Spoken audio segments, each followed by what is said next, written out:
చాలా మంది ఇప్పుడు కలియుగం లోపల మనోభీష్టములు విఫలమైనప్పుడే భగవంతుని దూషించడం అభివృద్ధి అవుతున్నారు. ఇది అన్ని దేశములు ఎందుకు ఉంటున్నారు. ఇలాంటి తుచ్చమైన అలక్ష్యమైన అపవిత్రమైన భావాన్ని మనం ఏమాత్రం తీసుకోకూడదు.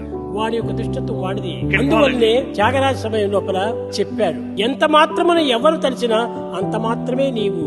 ఎవరు ఏ విధంగా తలుస్తారో వాళ్ళకి ఆ విధంగా రూపొందుతుంది. నీవు మంచి భావంతో సంపాదించు, ఆ మంచి భావమే నీకు ప్రాప్తిస్తుంది. ప్రేమ స్వరూపులారా, మనం ఎవరిపైన ద్వేషాలు పెట్టుకోకుండా, ఎవరిని మనం నిందించకుండా సాధ్యమైనంత వరకు అందరినీ ప్రేమిస్తూ రండి. ఒకవేళ అవకాశం లేకపోతే ప్రేమించడం మానుకోండి, కానీ దూషించడం మాత్రం పెట్టుకోకండి. ఎప్పుడు భయం ఏర్పడుతుంది? మనలో దోషం ఏర్పడినప్పుడే భయం ఆవిర్భవిస్తుంది. కనుకనే ఎవరి ఎందుకును ఏ యొక్క దోషములు లేకుండా ఉండినప్పుడు ఈ భయమే ఉండదు. ఈనాటి మానవుడు ప్రతి చిన్న విషయమునకును భయభ్రాంతులకు గురి అవుతున్నాడంటే వారిలో అన్ని కూడా దోషములే ప్రారంభమవుతున్నాయి.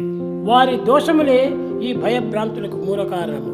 ఈ ద్వేష ఆవేశములకు కూడాను ఇది మూల కారణము.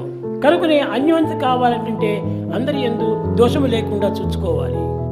ఒకసారి స్వామిని ఒక భక్తుడు, స్వామి, బ్రహ్మ విష్ణు మహేశ్వరులలో ఎవరు గొప్ప అని అడిగాడు.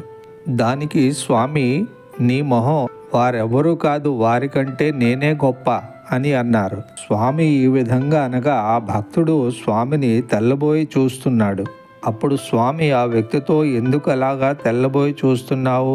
బ్రహ్మ విష్ణు మహేశ్వరులు పురుష స్వరూపులు మాత్రమే, కానీ నేను శివశక్తి స్వరూపాన్ని, అంటే వారికంటే నేనే గొప్ప కదా అన్నారు చిరునవ్వుతో స్వామి.